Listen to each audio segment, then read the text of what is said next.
Hi guys, welcome back to the channel. Welcome back to the learning space.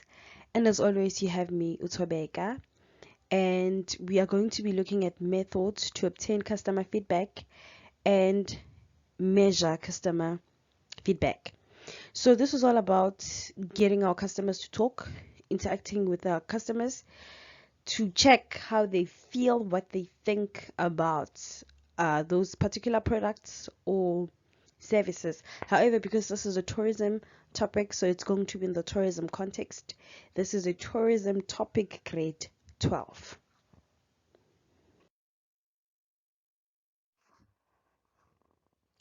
Customer feedback. Giving feedback is when someone provides information about how they feel about an experience, product, and performance. So this is all about, as I've said, interacting, asking people questions to find out how are they feeling about that particular product.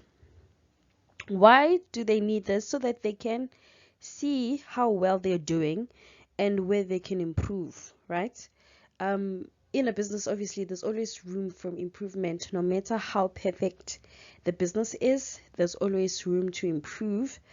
It's important as well to know how customers feel, because you might think you're doing a good job whilst customers are not happy or they see a room of improvement. There are a different number of methods and tools that a business can use, which include surveys, questionnaires, feedback cards, follow-up calls, SMSs, as well as web-based responses.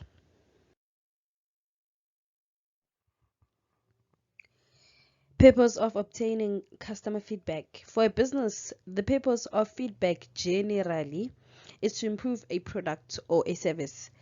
So you just want to know, as a business, where you can do better, and then find out what customers think, feel, or want, right? Finding out if customers are happy and satisfied with the service or product. A business might want feedback about a particular aspect of the business. The purpose of the feedback can influence that the business wants the feedback to reach them. So the purpose could be to compare different aspects of the business, right? So maybe they're just checking, comparing maybe the marketing side with the human resource side. I'm just making an example. To get more detailed responses, right? Sometimes you do a feedback, you want to engage in the process of getting customer feedback because you want to get detailed responses. You want to know exactly what customers think. Find out about the kind of customers that is buying the service or product, right? So this is all about the target market. You want to find this out possibly because you want to reach them more appropriately or satisfy them better. We are now going to look at the methods to obtain customer feedback.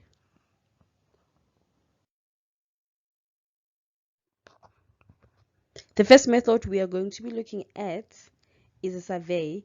A survey is a way of finding out feelings, ideas, behavior, or opinions of a lot of people about a product or service, usually by asking questions. People are usually asked specific questions and either select an answer or say or write a response in their own words. A survey can give first-hand information because the customer responds directly to the questions. This means that the business does not have to guess what people think or feel. Why? Because a survey is an opportunity for them to actually answer what they've been asked. So this is a way of getting customer feedback, because customers are able to answer the questions of how they think and feel. The second method of obtaining customer feedback is a questionnaire. A questionnaire is a form with a set of questions that are asked to a large number of people. The following are some basic points about developing a good questionnaire. Highlights a large number of people. Basic questions about each participant who respond, right? So this, we're talking about your demographics. So it's the age, the income, right? So we just want to know the background information about the people who are actually responding to the questionnaire. Questionnaires are confidential. Each question should address one issue and they should be clear, specific as possible. The questionnaire should be short and simple, right? It should be clear, no bogus language. Some questionnaires have open-ended questions. This means that respondents are not asked to give a rating on a scale, but they're also able to write a personal comment as the same as the survey.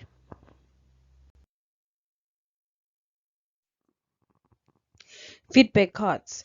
Feedback cards are cards that customers fill in, often at points of scale or at your reception. Usually, these are available where customers can see them as they're paying their bill and can be filled in within a few minutes at most.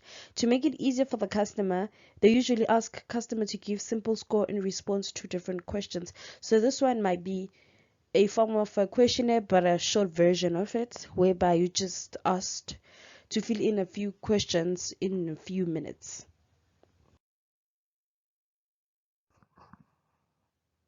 Follow-up calls. A follow-up call is a form of an interview.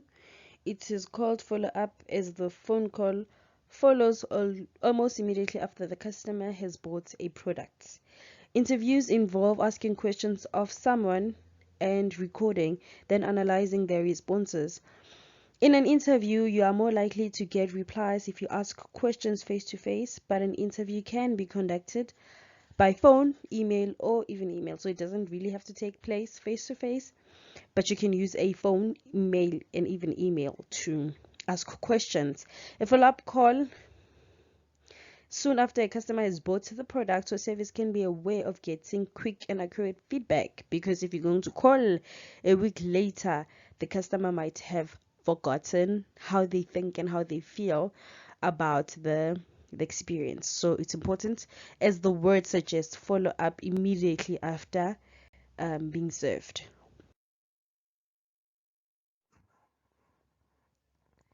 SMS message on cell phone. So another alternative to phone calls is an SMS. SMS is feedback is limited, as a single SMS can be a maximum of 160 characters. So meaning that only 160 letters per SMS that you can send. So meaning that if you have a lot of feedback that you wanted to give, then you'd have to send a lot of SMSs. Some companies may choose to send MMS to send follow-up information with images or videos or voice clips. I don't think the 2000s know MMSs, and I doubt that there's a company right now in 2022 sending MMSs, because of the digital age that we are living in. We have a vast different ways of sending and receiving information.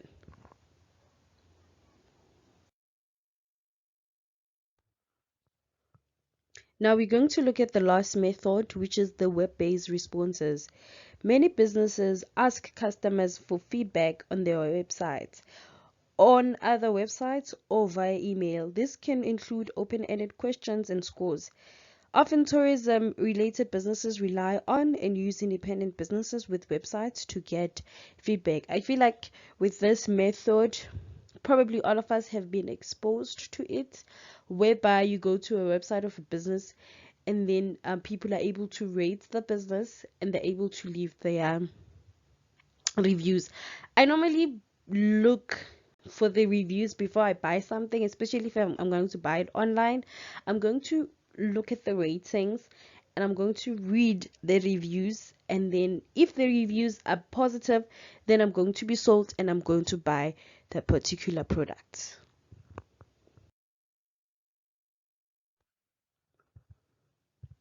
Study and capture feedback to determine the extent of customer satisfaction. The data is all the information that you have collected after you have used all these different types of methods of obtaining information. The data needs to be captured. This means that you're sorting it into categories that make sense. For example, let's say you're asking women if they are more likely to travel alone, right? So you can group them in their ages. You could say 20 to 30, 50% of them said yes, they will travel alone. And then 30 to 40, maybe it's 65%. And then 30 to 40, 40 to 50, maybe 80% said yes. And then maybe 50 to 60 or 50 plus, it's a 20%. So that's how you are categorizing information. The results need to be analyzed and studied. So this means that why women who are 20 to 30 are less, who are actually open to traveling alone, than women from 40 to 50, whereby they are 80%. Maybe because women who are 40 to 50, they're more independent, they're at the prime of their lives, their kids are older, so they're able to take time off from life than women who are in their 20s to 30s, whereby they have young kids, they're still married, so they need that support. And then a report is a useful way to summarize the results, right? So you can write down a report. In your report, you could have a table, whether it's a table or it's a bar graph or a pie chart, and then you can highlight significant results and then draw conclusions as you can, whereby you can use different colors so that we can see how your data has been captured. It's a good idea to include a copy of the questionnaire or feedback card in your report so that anyone who is interested can see the exact questions that lie behind the statistics. So anyone who is interested to know how you came about to the conclusion of the report that you have presented, they could actually look and read the questions that are there. Identify the most common complaints. A business is most concerned with the things that most people are dissatisfied about. This means that they look for patterns in the feedback. It's easier to compare responses if they're measured as percentages. So look at the things that people are complaining about. What are they not happy about, so that you are able to improve as a business, so that you're able to do better. Because at the end of the day, as a business, we want to what? Make profits, and we want to have more people supporting the business, and we want to ensure that our existing customers are happy, right? And also it's easier to compare responses if they are measured as percentages. So it's important that we know, Guti, maybe a group of people said yes, it's a 50%, and then who said no, it's a 50%. So we know that actually it's a 50-50 that is happening. So we have to convince and convert the 50% that said no to the 50% that said yes. We have come to the end of our topic, whereby we were looking at different methods of obtaining customer feedback. I hope that this video was insightful. It was able to assist you with whatever question that you have. If you would like us to continue with this discussion, please, we could do so in the comment section. Don't forget to like this video, don't forget to share it, and don't forget to subscribe. We are almost 1,000 subscribers, road to 1,000 subscribers, and you guys have made it possible, and I believe that in no time we will be there. Thank you so much for the love, for the support. Till we meet next time. Bye for now.